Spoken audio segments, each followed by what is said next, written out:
As-tu déjà pensé si ton téléphone était en fait vivant? Et as-tu pensé aux choses qu'il dirait? Si les objets du quotidien étaient des personnes, que diraient-elles? Salut les BG, salut les BG, c'est Bestrick Show et aujourd'hui on se retrouve pour un nouveau programme. Je sais pas pourquoi j'ai dit ça, mais bon, allez, on y va, on enchaîne. Donc on a déjà vu une vidéo sur les objets du quotidien qui étaient en fait des personnes. On s'était fendu la gueule là comme ça. Ah! Le café du matin, c'est indispensable. Il est quelle heure? L'heure d'aller au travail. C'est qu'une question de temps avant que les objets commencent à vivre leur propre vie. Je me demande ce qu'ils ont... Comme dans Toy Story, c'est ça? en tête. Oula. Oh. Ah. Putain, la coco elle est instable, hein. C'est génial ça. Elle est doublement instable. Putain. Bon, on a bien dormi. On peut aller à l'école maintenant. C'est pas facile. C'est pas facile pour le sac à dos. Il porte un poids super lourd tous les jours. Comme je l'ai précisé dans la vidéo là où il y avait les jumelles, j'avais émis l'hypothèse que vu que ton sac était si lourd, j'avais émis l'hypothèse qu'en fait tu devais transporter tout ton passé et ou tout ton passé amoureux. Bon après peut-être que Troum Troum va nous dire le contraire, évidemment. Mais si le sac à dos vient pas au premier cours de la journée, il sera inutile. Et son propriétaire sera sûrement puni pour ça.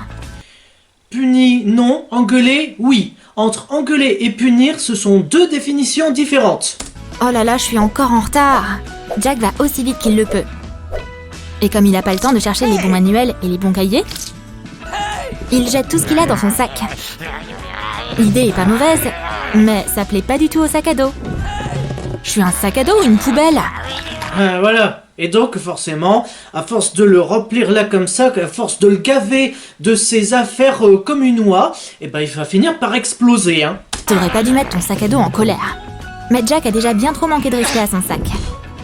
Et maintenant, le sac à dos va lui montrer que lui aussi a des sentiments. Sac à dos, sac à dos, sac à dos, sac à dos, sac à dos, sac à dos. On a enfin retrouvé Dora l'exploratrice à l'école. Bah oui, puisque de toute façon, elle s'est tellement perdue dans la forêt qu'elle s'est retrouvée dans une école ici. Sac à dos, sac à dos, sac à dos. Je me suis perdue. Pour demander mon chemin, il faut que tu dises carte. Allez, j'attends que tu dises carte. Tant que tu ne dis pas carte, je ne bougerai pas d'ici et je me sentirai perdu à cause de ta faute, hein. Puis t'as l'autre là qui se ramène. Je suis la carte, je suis la carte, je suis la carte, je suis la carte, je suis la carte, je suis la carte, je suis la carte. Donc on a déjà sac à dos, sac à dos, sac à dos qui transporte donc tous ses livres et ses tampons. Et ensuite t'as, oui vous avez bien entendu, et ensuite t'as la carte qui se ramène. Je suis la carte, je suis la carte. Pour indiquer le chemin pour sortir de l'école, pour ensuite se faire violer et ensuite rentrer chez elle. Voilà, quel magnifique chemin. Et s'il perdait un ou deux bouquins et quelques cahiers en chemin? Pour que tu fasses une bonne balade, tout ce qu'il te faut, c'est de bons écouteurs et une bonne playlist. Tu vois donc tes écouteurs qui sont entremêlés. Là, tu les sors, t'es là comme ça. Oh putain, bah ouais. Puis... Et donc, si les écouteurs étaient une personne, comment serait cette personne, hein? Pour la musique, c'est bon. Il ne reste plus qu'à démêler les écouteurs. Mais c'est là que Sue commence à avoir des soucis. T'y arriveras pas, t'y arriveras pas.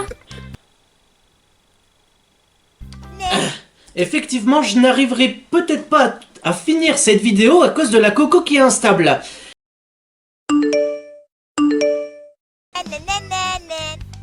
Oui, Les écouteurs vont certainement pas se laisser faire. Le nœud fait que de se resserrer.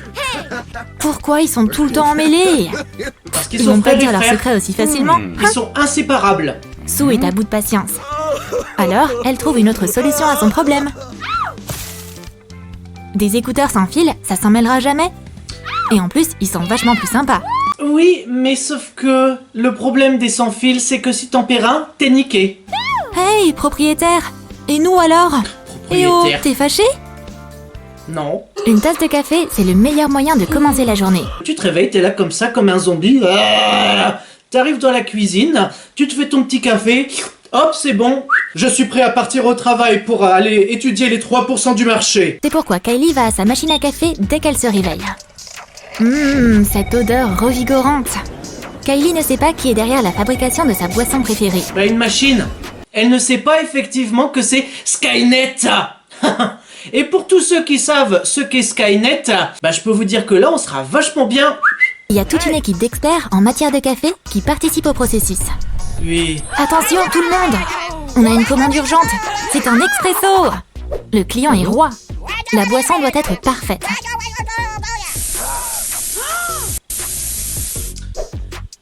C'est pour ça qu'elle est toujours d'abord évaluée par le patron du café. Oui, bien sûr. Parfait, délicieux. C'est un honneur de servir Kylie. Et le patron sert personnellement son café pour voir son sourire. Oui, bien sûr. Bonjour. Merci machine à café. Je ferais quoi sans toi? Je pense qu'on serait peut-être plus détendu et puis il n'y aurait pas les 3 C, hein. Même les chaises ont une âme. Et elles sont contentes quand de gentils clients entrent dans le magasin. Là, tu sais à quoi j'ai pensé? J'ai pensé à un gros cul, voilà, qui prend 2 chaises et qui s'assoit sur une, tout simplement. Je sais pas si c'est ça ce que vous allez nous montrer, mais déjà, si moi je pense à ça, c'est peut-être un indice que, peut-être, oui, vous allez nous montrer ça. Le vendeur conduit Sue vers une chaise parfaite. Ils sont faits l'un pour l'autre. Oh, pourquoi cette réaction? Tout simplement parce que si la chaise est un mec et que la meuf se dit eh bien je vais m'asseoir dessus pour voir si elle est assez confortable, vous pouvez imaginer la suite. Vous pouvez vous dire que c'est très bien un scénario, voilà. Essaye-la et t'auras plus jamais envie de te lever. Oh grave! Mais seulement dans tes rêves. Hey, qu'est-ce que t'as de confortable et de pas trop cher? La réalité est un peu plus triste. Le vendeur est évidemment très enthousiaste à l'idée de vendre cette chaise. La chaise, elle, est clairement pas contente. Il est tellement idiot. On vient de 2 mondes différents. Pourquoi perdre du temps avec tout ça? J'ai fait pause au très mauvais moment. Puisqu'il suffit que l'un ait la braguette d'ouverte et l'autre le pantalon sur les genoux. Et puis là, c'est bon, il n'y a plus rien à imaginer. C'est dégueu!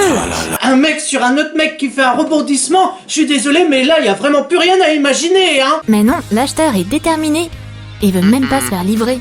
Me vends pas! Il est arrivé quoi à tout ce qu'il y avait entre nous, hein? Sauve-moi! Parfois, le destin est cruel. Tu n'es qu'une Même pour les chaise, tu es chaises. vendue. Heureusement que les objets du quotidien n'étaient pas des personnes, puisqu'alors là, je peux te dire que certains objets en raconteraient des vertes et des pas mûres, hein. Je pense toutes les anecdotes qu'ils auraient à raconter tiendraient sur un gros dictionnaire, le gros Robert qui fait ça, tout ça de pages, hein. Ça environ 735 pages, ça fait beaucoup quand même, hein. La seule chose qui soit meilleure qu'une bonne douche, c'est la sensation de fraîcheur après l'avoir prise. Sue sort de la salle de bain avec le sourire aux lèvres. Mais quelque chose la dérange encore. Oups, j'ai failli oublier de me nettoyer les oreilles. Et voilà le coton-tige. T'aurais pas pu en prendre un autre? Sachant que le coton-tige qui est représenté par une personne, ce que vous imaginez et ce que vous avez entendu, vous le sortez de votre tête et puis vous le brûlez. Je suis encore vachement inexpérimentée. J'espère que t'es pas chatouilleuse. Ça chatouille un peu? Maintenant j'ai fini. Oh, ça fait beaucoup de cérumen. T'appelles ça beaucoup de cérumen? Non mais attends, moi j'ai vu pire que ça, hein. J'ai déjà vu une personne sortir presque un sandwich de cérumen, hein. C'est... Oh, mon Dieu. Et toi t'appelles ça Maintenant, beaucoup? tu peux jeter le coton-tige sale. C'est toujours comme ça, hein. T'aides les gens et ils te jettent sans un mot. De ce que je crois comprendre, c'est que la fille a eu besoin d'un coton-tige pour satisfaire son envie qui était donc de nettoyer son oreille. Voilà. Et donc une fois que voilà, il a bien nettoyé dans tous les coins, voilà, et que elle est en extase totale, elle l'attège, tout simplement. Et ensuite, elle refera la même chose avec un autre coton-tige le soir même. Si vous avez compris à quoi je faisais référence, eh ben c'est que vous êtes des charros. Voilà, indice là, super évident. Le maquillage, c'est comme les fringues. Sue peut pas aller dehors sans. Elle veut sublimer sa beauté naturelle. Oh, si tu veux, hein. Son maquillage est presque terminé. Que tu mettes du maquillage ou non, sache que les mecs, on s'en fiche. T'as du maquillage, t'es belle. T'as pas de maquillage, t'es belle. Voilà, tout simplement. Tu vois, ça s'arrête là. Ne manque plus qu'un Bichette, peu d'éclat. Ça y est. Bichette, si t'es pas contente que je te dise que t'es belle, tu le dis tout de suite, hein. Puisque là, je viens de te dire, avec ou sans maquillage, t'es belle, et puis toi, t'es là, tu perds la coco. Si la coco était représentée en fille, je pense que là, elle me foutrait une grosse baffe de me gif, hein. Je te fais un compliment, toi, t'es pas contente. Sur cette chaîne, c'est uniquement pour déconner. Alors, si les filles se sentent vexées ou humiliées après avoir entendu ça, le fait que « Ah, t'es vexée », c'est pas du tout le truc, c'est pas du tout l'effet attendu. En fait, moi, je suis le gros déconneur. Tu pourrais me mettre une perruque là comme ça, je poserais pour Vogue et ensuite je dirais « Je suis vexée facilement. C'est ça, les effets secondaires de Troum Troum. Où est mon gloss préféré? Voilà ce que le type veut entendre. Il veut rendre Sue plus belle et heureuse. Il me faut plus de gloss. Hey, tu penses pouvoir être plus jolie? Ah bah là, je vois carrément un truc complètement dégueulasse, hein. Et je suis pas le seul à avoir vu ça.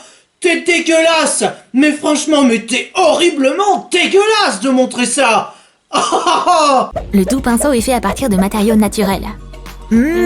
Parfait. Ah, c'est tellement agréable d'entendre ça. Allez, on va aller frimer un peu. Je resterai au bout de tes lèvres. C'est l'heure de la séance photo. Vogue. Le temps est si beau que Sue pouvait pas rester enfermée chez elle. Quelle connerie monumentale tu viens de me dire. C'est le temps est si beau qu'elle ne pouvait pas rester à l'intérieur. Attends, puisque les arbres sont morts. On est en fin de journée, il est peut-être 17h, le soleil se couche. Toi, tu penses que c'est un bon temps pour faire des séances photos pour Vogue? Alors, tu m'aurais montré des arbres fleuris avec une plaine bien verte avec des chiens qui courent et puis un ciel entièrement bleu. Là, je me serais dit, ok. Mais sauf que là, faire des photos en hiver au coucher de soleil avec des arbres morts et puis de la verdure complètement asséchée, manquerait plus que les chiens ils soient morts là comme ça, derrière, dans l'arrière-fond et puis c'est bon, hein. Quelques photos sympas feront le bonheur de tes followers. Mais le souci, c'est que toutes les photos rendent pas terribles. Le photographe est tellement à bout. Pas besoin de ça. Effacer. Urk. Oh non! Y a pas une seule bonne photo dans la galerie. Il serait pas temps de changer d'appareil photo? Ou je devrais faire vérifier ma vue? Ou peut-être qu'en fait, tout simplement, tu devrais changer de point de vue, hein. C'est ma vision des choses. Et il va le prouver. Me remplacer? Bien sûr. Explique au modèle pourquoi la séance photo est finie alors. Ciao! Oh, ça marche pas! La mémoire est pleine. Oui. Et l'appareil photo est déchargé. Parce que t'as un gros cul, il s'est assis sur la chaise, tout simplement. T'as pensé quoi de notre nouvelle vidéo sur les objets qui prennent vie? Quel sketch tu as trouvé le plus drôle? Dis-nous tout dans tes commentaires. Et n'oublie pas de liker cette vidéo. Par contre, ce que j'ai trouvé de plus dégueulasse, c'est le fait que tu trempes le gloss dans son tube pour... Voilà, c'était cette scène-là. Je l'ai trouvé vraiment dégueulasse. C'est honteux! La morale de cette vidéo, c'est que... heureusement que les objets du quotidien ne sont pas des personnes, puisque sinon, les 3/4 de la population seraient bien dans la merde, tout simplement. Du coup, si cette vidéo vous a plu et vous a rassuré, likez, commentez, partagez, abonnez-vous, activez la cloche pour ne rater aucune notification. C'est une vidéo tous les mercredis à 15h sur rendez-vous. Et surtout, n'oubliez pas de boire votre café pour ensuite étudier les 3%. À vous de définir les 3%. Ah, ciao, saluté.